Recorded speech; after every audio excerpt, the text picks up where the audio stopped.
Bom dia, pessoal! Então, nós estamos aqui para mais uma aula. Hoje o tema da nossa aula é pH. Mais uma vez eu gravei essa aula com a professora Isis no laboratório, tá? E aí eu vou passar para vocês o vídeo e a gente vai discutir um pouquinho sobre. Antes disso, eu queria falar para vocês, né, o que é o pH. Então, o pH é potencial hidrogênio iônico e ele mede a quantidade dos íons H+, ou também chamados de prótons, numa solução. Matematicamente falando, a gente entende, né, que o pH, então, é igual a menos o log da concentração de H+. O que é essa escala? Essa escala, ela mede, né, o pH mede o grau de acidez de uma solução. Então, vocês já viram a definição de ácidos e bases com a professora Elisângela, né? A definição de Bronsted e de Arrhenius, e a definição mais clássica, assim, mais utilizada, mais simples também, é a definição de Arrhenius, que diz que ácido é toda substância que em solução aquosa libera o íon H+, e que uma base é uma substância que em solução aquosa libera o íon OH-, né? Então, por isso que essa escala de pH, ela mede o grau de acidez de uma solução, porque ela mede a concentração de H+. Ah, professora, mas precisaria dessa escala de pH fazer essa conta com logaritmo? A gente não poderia simplesmente relacionar com a concentração de H+? Se a concentração de H+ está alta, então o meio está mais ácido, e se ela está baixa, o meio está mais básico? Sim, nós poderíamos. Só que quando nós estamos falando de concentração, a gente vai trabalhar sempre, né, com números em exponencial. Geralmente em exponencial negativo, né? A gente fala de concentração. Então, fazer o log é uma forma de ter um número inteiro, que é muito mais imediato vir na nossa cabeça se esse meio está ácido, básico ou neutro. Por exemplo, se eu falar para vocês, a concentração do pH numa solução X é 3 vezes 10 na menos 8. Tipo, 3 vezes 10 na menos 8. Essa solução está ácida, está básica ou está neutra? Fica mais fácil um pouco. A concentração de H+ em uma solução neutra é 1 vezes 10 na menos 7. Então, eu falei para vocês, se eu tivesse 3 vezes 10 na menos 8, é ácido, é básico ou é neutro? Então, aí a gente tem que parar e pensar, tá, peraí. 1 vezes 10 na menos 7 é neutro, então qualquer número vezes 10 na menos 8 é menor do que vezes 10 na menos 7. Então, a concentração é menor, por isso o pH é mais básico. Tá vendo, tipo, todo o raciocínio que eu tenho que pensar para chegar nisso? Já se eu falo assim, viu, o pH da solução é 8. Pronto, você vai falar de cara para mim que o pH é básico, tá? Então, essa escala de pH permite isso, que a gente relacione com a acidez da solução muito mais rapidamente. Então, pH 7, eu tenho soluções neutras. pHs menores do que 7, essa escala vai de 0 a 14, tá? pH menores do que 7, as soluções são ácidas. E pHs maiores do que 7, as soluções são básicas, tá? Essa é a nossa escala de pH. Por que é importante se medir o pH das soluções? Então, eu vou dar um exemplo bem aplicado para vocês, né? Nós vamos, durante o procedimento dessa aula, medir o pH do solo. Então, vocês na agronomia já devem saber, mesmo estando no começo do curso, que o pH do solo é um fator extremamente importante do preparo do solo para a cultura. Cada cultura, ela precisa de um pH do solo ideal, e aí esse pH precisa ser corrigido, né? Então, o pH do solo precisa ser corrigido para que você tenha a melhor produção possível de determinada cultura que você está cultivando, tá? Então, é extremamente importante. Lógico que não apenas para agronomia, para outras áreas também. Então, só para vocês terem uma ideia, o pH do nosso sangue, o pH ideal é em 7,35. Se esse pH chegar a 7,8, nós morremos. E se ele chegar à neutralidade, que é 7,0, nós também morremos. Então, nós existimos em uma faixa bem específica de pH no nosso sangue arterial e condições que levam ao aumento do pH, esse processo é chamado de alcalose, e quando ocorre algum problema que diminui o valor do pH do nosso sangue, isso é chamado de acidose e pode levar a pessoa a óbito, tá? Quando que isso acontece? Por exemplo, o pH ele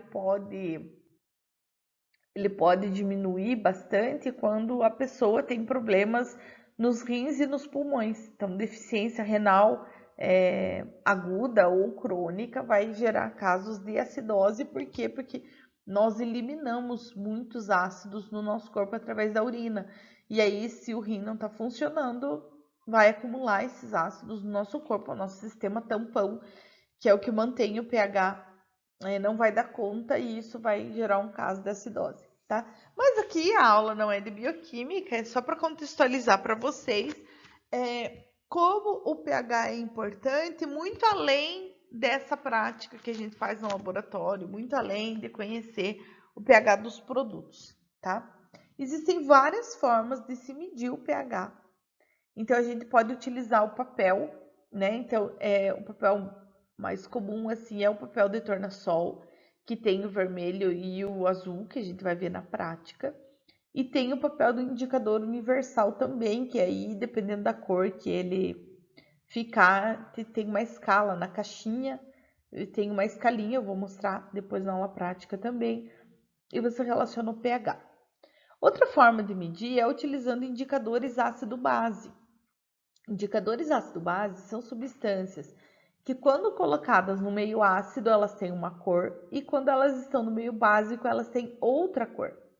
Então, nós temos muitas substâncias no laboratório que nós usamos como indicador ácido-base. Na prática que eu vou gravar ainda com a professora Isis sobre titulação, a gente vai utilizar um indicador ácido-base, que é a fenolftaleína. A fenolftaleína no meio ácido ela é incolor e no meio básico ela é rosa. Então, a diferença é bastante significativa, tá? Existem alguns indicadores que são indicadores naturais. O que são indicadores naturais? São substâncias que estão presentes em alguns alimentos ou vegetais que têm cor diferenciada conforme o meio em que elas estão.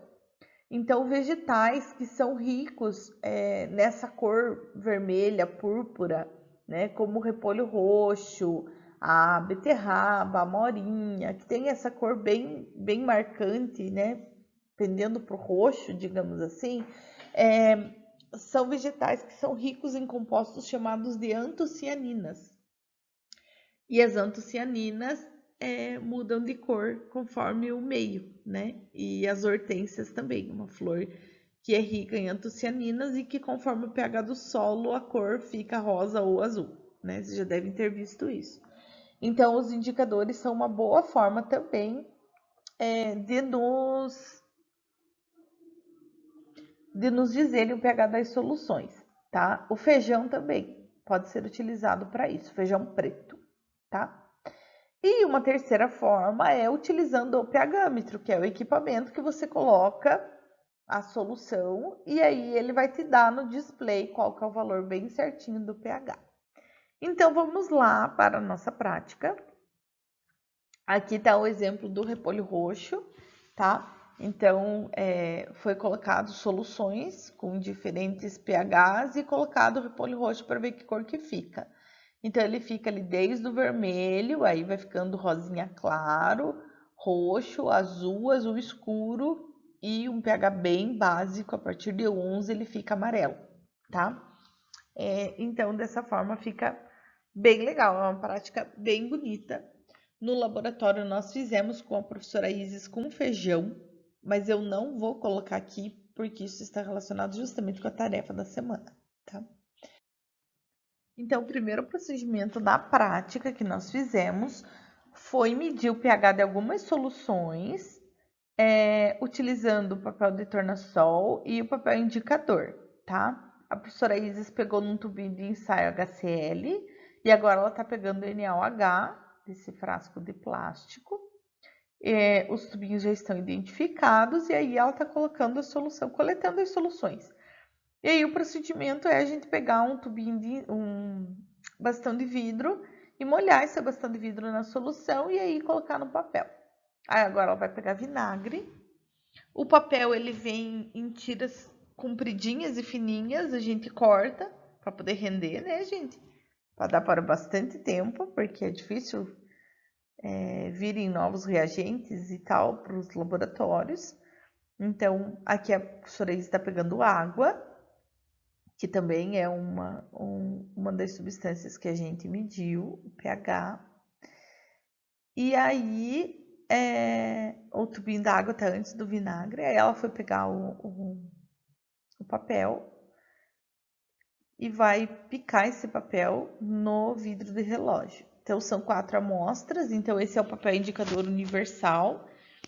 Quando você molha a solução nele, você tem que comparar com a caixinha, tá?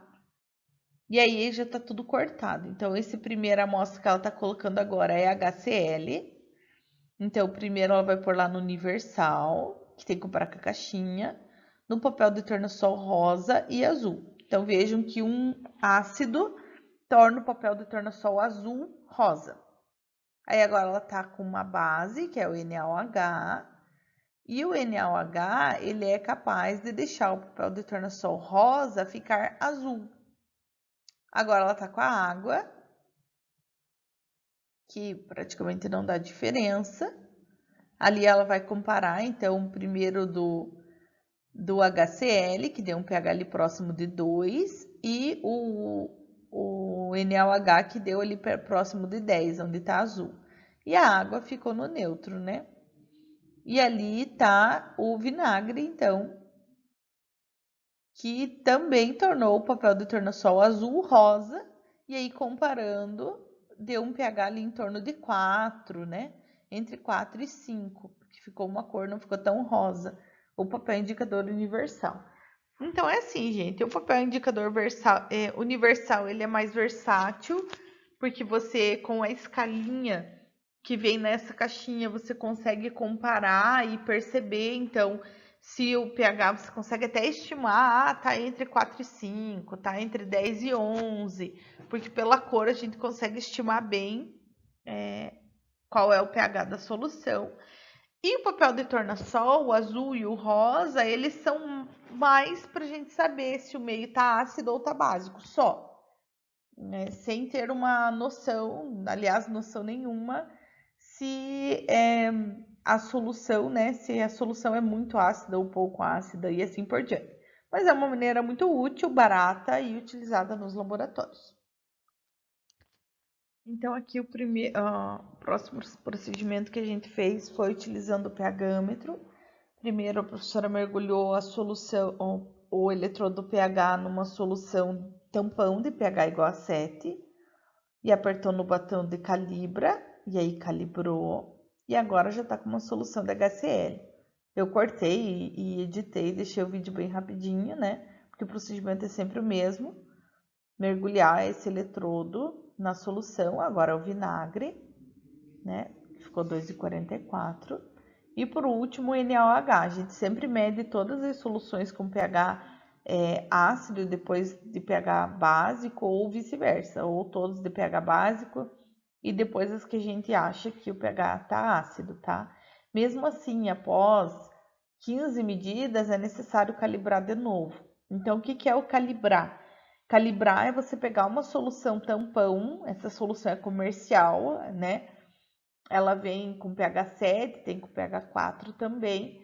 Então, a gente coloca esse eletrodo do pHmetro nessa solução tampão, que a gente tem a certeza do pH dela, e a gente aperta no botãozinho. Nesse pHmetro é assim, tá? Tem pHmetros que são diferentes.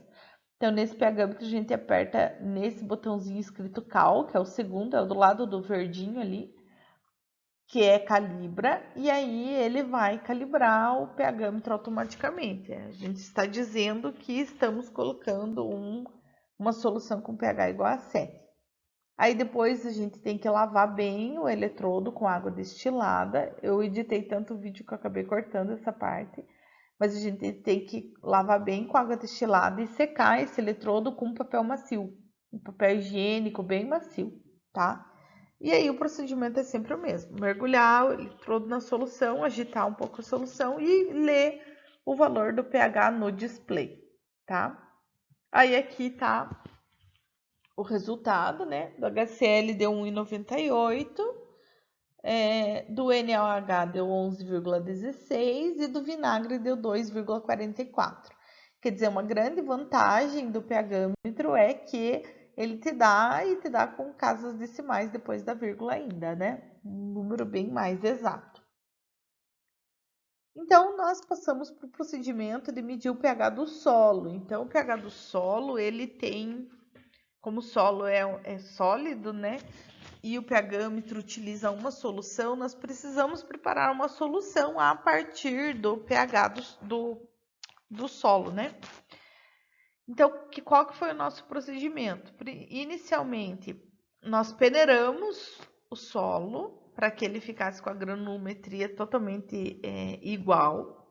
Aí nós pesamos 10 gramas de solo e adicionamos em um becker. E aí nós fizemos isso em 3 soluções diferentes, tá? Nós fizemos com água destilada ou com uma solução salina de KCl, 1 mol por litro, ou seja, água e KCl, sendo que o KCl está na concentração de 1 mol por litro, ou uma outra solução salina, que é a mais comum nos procedimentos de pH de solo, que vocês mais vão encontrar, que é uma solução salina utilizando o cloreto de cálcio, que é o CaCl2, na concentração 0,01 mol por litro, tá? Aí a gente colocava essas soluções em contato com o solo, agitava a amostra com bastante vidro por cerca de 60 segundos e deixamos em repouso por 1 hora. Aí depois desse tempo a gente agita ligeiramente a amostra e coloca no pHmetro como a gente fez com as outras medidas, tá? Então agora é isso que nós vamos ver, esse procedimento todo. E aqui, gente, então, tem o procedimento que nós fizemos para medir o pH do solo. Então, a professora está inicialmente ali peneirando as amostras de solo. Nós vamos dividir em 3 becquerels, porque nós vamos medir o pH com água e com a solução, as 2 soluções aquosas que eu falei anteriormente, de cloreto de cálcio e de cloreto de potássio. A diferença do cálcio e do potássio é o tamanho do íon, do cálcio e do potássio. Aqui a professora está medindo, então, 10 gramas. No vídeo eu editei e não coloquei ela medindo 3 vezes 10 gramas. Também não há necessidade de ficar 10,000, mas a professora Isis colocou para mostrar para vocês que é possível. Então, ela fez 10,000 para as 3 amostras. E aí nós vamos adicionar então as soluções. O cloreto de cálcio, eu mostro ela pipetando para vocês.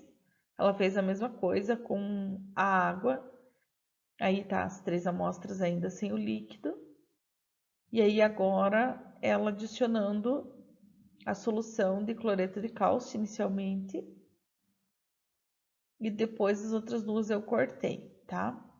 Aí, no procedimento, depois de adicionar, tem que ficar agitando por 60 segundos e deixar em repouso por 1 hora, tá? Então, esse repouso, ele vai servir para que as partículas do solo se decantem, né? Depois de agitar e o solo, todas as partículas que são solúveis, H+ é solúvel, né? Fossem para a solução. E aí, ele fica decantando lá por 1 hora, e aí vocês já vão perceber a diferença, né? Nas soluções que a gente usou o sal, ou o CaCl2 ou o KCl, você percebe que o solo decantou muito melhor, por conta dos íons que são adicionados, né? O cálcio 2+, o potássio+, e o cloro-. Então vejam que da água está mais turva, e do CaCl2 e do KCl está menos turva. Então, antes de medir, primeiro dosear CL2, tá? Então, antes de medir, feita a agitação rápida, e aí já é mergulhar no eletrodo rapidamente. É importante mencionar que a gente não pode ficar esperando muito tempo o eletrodo estabilizar, porque como é uma suspensão, ele não vai estabilizar, então a gente vai até uma altura, quando a gente vê que ele começa a variar menos, a gente anota esse valor de pH. Daqui a pouco eu vou colocar os valores para vocês. Aí foi medido com água, tá? Esse segundo é com água. Agora não dá para ver, né? Porque eu editei, foi muito rápido, mas esse é com água e o terceiro é com KCl, tá? Então aí mostra a professora Isis lavando o eletrodo, que eu não tinha mostrado ainda. Antes de cada medida, mesmo quando era aquelas soluções que não era o solo, tá? É feito esse procedimento. Lava o eletrodo com água destilada, seca bem com papel higiênico macio, para daí colocar a solução. Ali eu agitei rapidamente a solução para ela e aí adicionei, dei para ela colocar lá no eletrodo. E aí é a terceira amostra, dessa vez com o KCl, tá? Então aqui vai estar para vocês a tabelinha. Então, do pH do solo, é o mesmo solo, sabe? Que a gente dividiu em 3 amostras, né? Então, o pH do solo com o cloreto de cálcio deu 6,39, com o KCl deu 6,26. Tava variando ali um pouco, subiu um pouquinho mais. E com a água 6,76, tá? Então, isso se explica porque quando tem os íons, esses íons eles conseguem solvatar melhor as partículas, fazer com que a concentração de H+ aumente na solução. E por isso o pH diminui quando comparado só com a água, tá? Então, esse foi o nosso procedimento. E aí, por fim, nós temos a tarefa da semana. Eu ia até pedir para vocês explicarem para mim por que do cloreto de cálcio e tal, mas eu acabei explicando. E eu acho que é mais simples e é mais fácil de fazer e também é mais bonito de vocês realizarem a medida do pH com soluções da casa de vocês, utilizando o indicador ácido-base, tá? Vocês podem fazer com feijão preto, vocês podem fazer com beterraba, vocês podem fazer com repolho roxo. O que eu acho muito bonito é com repolho roxo, cebola roxa também dá. Então depende do que vocês tiverem em casa, vocês vão escolher, tá? Para poder fazer, vocês podem colocar esses vegetais, né? No caso do repolho roxo, você só tira uns pedacinhos ali do repolho roxo, se quiser ralar, pode ralar. Mas a parte que tem o roxo, tá? Aquele talo que é mais incolor, não precisa colocar. Você vai colocar em contato com água ou com uma solução de água álcool, tá? Se tiver um pouco de álcool, melhora um pouco a extração desses compostos. Mas é só se tiver, se não tiver, faz com água que dá certo também. Se for amorinha, amassa a amorinha e coloca em contato com água. E aí, o que vocês vão fazer? Vocês podem pegar copo mesmo, desde que seja transparente para que vocês consigam ver. E aí vocês vão testar. Vinagre é uma substância que é legal de testar, porque o vinagre é ácido, né? A água, algum produto de limpeza, tipo um shampoo, para saber se tem pH ácido mesmo ou se é neutro, né?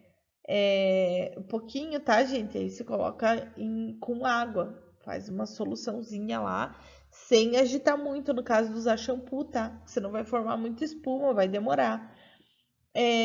Ou algum produto de limpeza, sabe? Tipo, qualquer produto de limpeza que vocês tenham na lavanderia lá, querem dar uma olhadinha, coloca lá. E aí você vai colocar um pouquinho dessa solução, ou de repolho, ou de feijão, ou de amorinha, do que vocês tiverem em casa, que for mais fácil de fazer.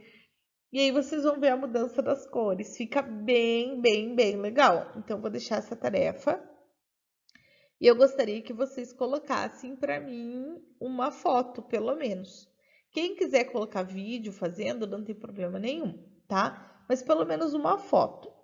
Que nessa foto eu consiga enxergar o que é o que. Vocês podem até escrever num papel qual amostra que era e a fotinho e qual que é o pH que deu, tá? Ou vocês podem fazer no Word mesmo, né? Escreve qual amostra que você utilizou, qual indicador natural você utilizou, qual o resultado que deu e anexa uma foto junto.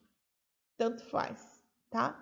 É só para vocês praticarem. São experimentos que a gente consegue fazer em casa, então por que não fazer, tá? Então essa é a tarefinha da semana que eu vou anexar lá. Semana que vem não vai ter aula postada porque é o EAIC, tá? Então, tenha um bom descanso na semana que vem e na próxima semana a gente retorna. Um abração!